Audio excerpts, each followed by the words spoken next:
kita ada di seluruh Indonesia. Saat ini Smart Friend Community atau komunitas Smart Friend sudah ada di 100 kota di seluruh Indonesia, Kang. Termasuk di Jawa Barat banyak, Kang. Anggota komunitas Smart Friend ada di 15 kota, Kang. Kita sudah ada, Kang. Belum semua kota memang di Jawa Barat. Siap. Baik.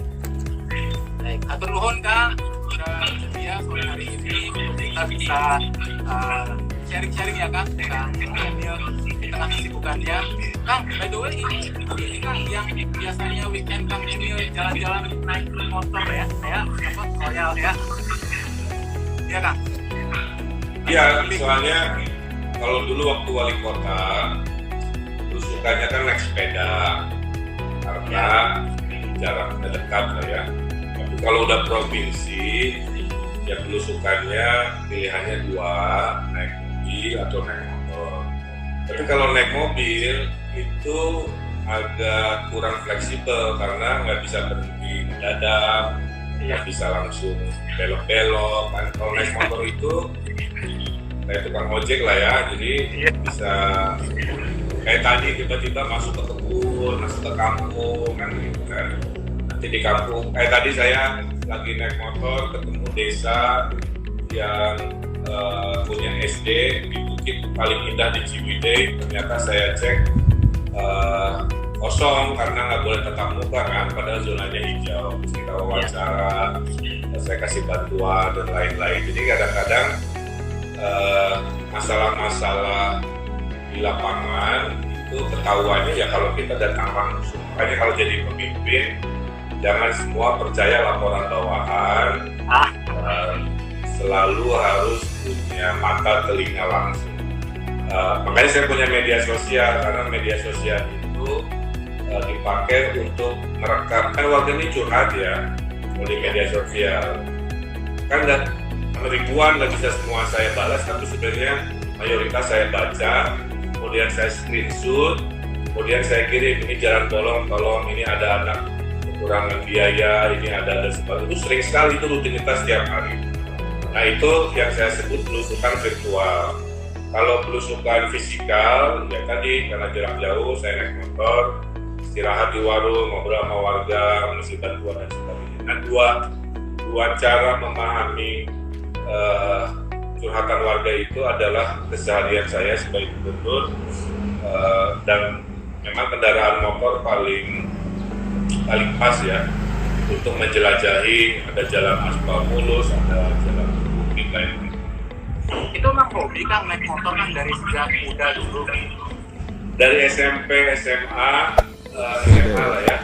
Subscribe to Saya my punya channel motor yang and also press this bell icon. dipakainya oleh kakak saya, adik saya. Itu motor itu udah rusak semua, jenis on-the-deal-nya itu pernah rusak. Dari jok copot, rantai copot, busi habis, lampunya ngaplek, ban bocor, pokoknya sampai akhirnya si motor itu zaman saya sarjana dijual, itu saya ke tukang tahu. Jadi si motor legendaris yang mengiringi keluarga kami bersekolah itu sekarang nasibnya ada di tukang tahu. Ala-ala gila ya, kalau zaman sekolah jadi ingat ya. Oke, Kang Emil, ini kan hari Sabtu ya. Biasanya kalau hari Sabtu selain Kang Emil di motoran gitu ya, di motoran untuk cek tadi ya di keluarga Jawa Barat, itu apa sih Kang hobi yang biasa Kang Emil ini tekuni gitu? Sejak COVID ini saya badminton tiap hari ya, karena saya harus menjaga kebugaran. Saya biasanya badmintonnya malam, kemudian 2 hari sekali saya berenang, sepedahan, dan kalau weekend karena jarak jauh saya motoran. Kemudian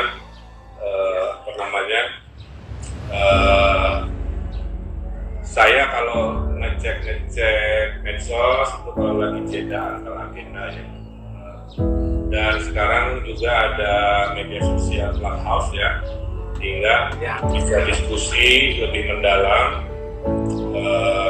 tanpa ada batas, secara egaliter, memudahkan kita memahami. Karena kadang-kadang termasuk follower saya ini memahaminya kan sepotong-sepotong.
Bu.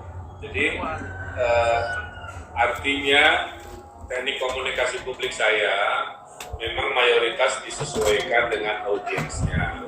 Kalau saya di depan para kiai, ya saya banyak bicara syariat. Kalau di depan mahasiswa, saya banyak teori.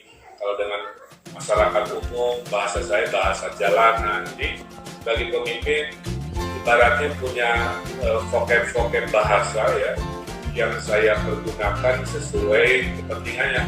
Kalau udah di forum pemerintah ya bahasa saya kan dikinisasi, kira-kira begitu ya bahasa-bahasa. Tapi kalau sudah di lapangan, saya harus bahasa kasar kan Pak ya.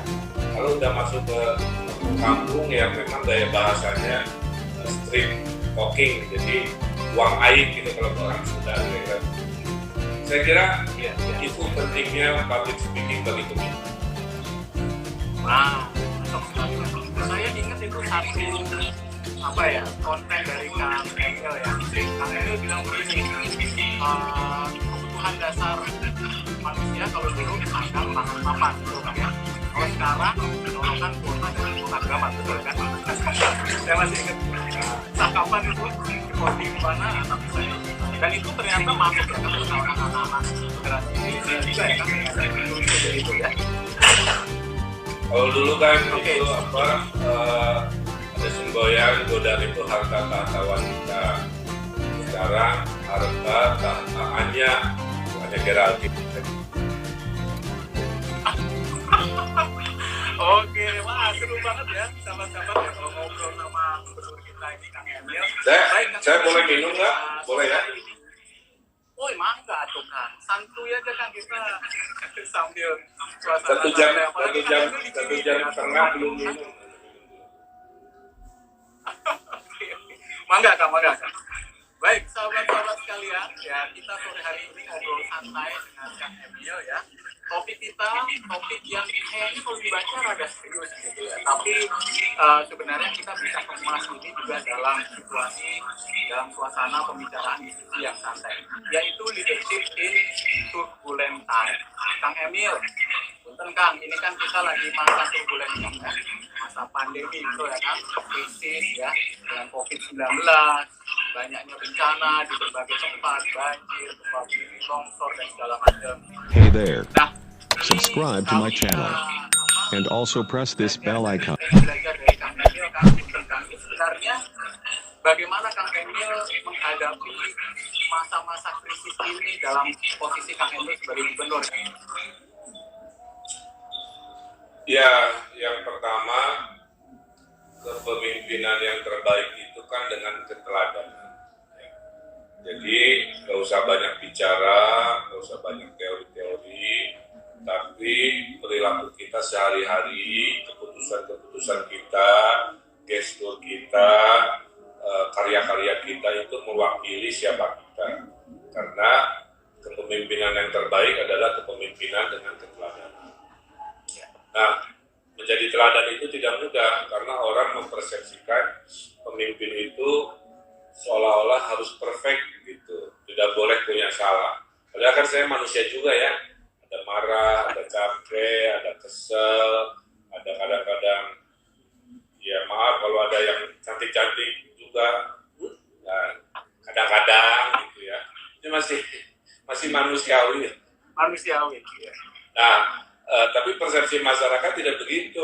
Persepsi masyarakat, pemimpin itu harus tidak boleh salah, tidak boleh patah, tidak boleh lelah, tidak boleh baper, tidak boleh segala rupa, harus terlihat ya mirip kayak robot lah kira-kira begitu ya. Nah, saya dalam perjalanan menjadi wali kota gubernur mencoba memanusiawikan persepsi itu. Makanya postingan saya kan nggak postingan kedinasan semua ya, nggak tentang kerja, tapi tentang hubungan saya dengan Ibu Cinta. Gini-gini saya udah menikah 25 tahun kan, sementara kita lihat di online orang baru setahun cerai, baru 2 tahun cerai. Hey there. Subscribe to my channel and also press this bell icon. Alhamdulillah Allah berkahi itu 25 tahun. Nah itu saya posting juga untuk menunjukkan ya kami begini, saya punya anak 3, saya posting juga hobi saya posting karena saya arsitek, saya nggak mau kehilangan jati diri saya sebagai orang visual, makanya saya suka. Nah, poin saya adalah yang penting kerjanya sesuai dengan apa yang kita sumpahkan kan begitu. Ya. Jadi jangan kita ini selalu dibanding-bandingkan, maaf ya, pemimpin Jawa Barat dibandingkan dengan pemimpin Jakarta, nggak ada masalah, tapi saya sampaikan nobody perfect. Kalau mau dicari jeleknya, saya pasti ada jeleknya, tapi kalau dicari baiknya, insya Allah juga pasti ada baiknya. Semua pemimpin juga sama. Oleh karena itu, kita harus saling memahami bahwa menjadi pemimpin itu sebuah takdir yang memang harus saya lalui dengan sebaik-baiknya. Nah, kalau jadi pemimpin kan, itu pasti diomongin orang apapun yang kita kerjakan. Kerja bagus diomongin, kerja jelek apalagi ya, kira-kira begitu. Jadi jangan baper jadi pemimpin. Saya coba terima aja ada kritikan, terima aja ada hater. Bedanya saya rajin menjawab. Jadi ada juga yang tidak menjawab, tapi saya kadang-kadang saya stagnan aja orang-orang yang mengkritik tanpa data kan gitu. Nah, itulah pemimpin di era sekarang. Makanya saya lihat kemarin kan saya posting contohnya warga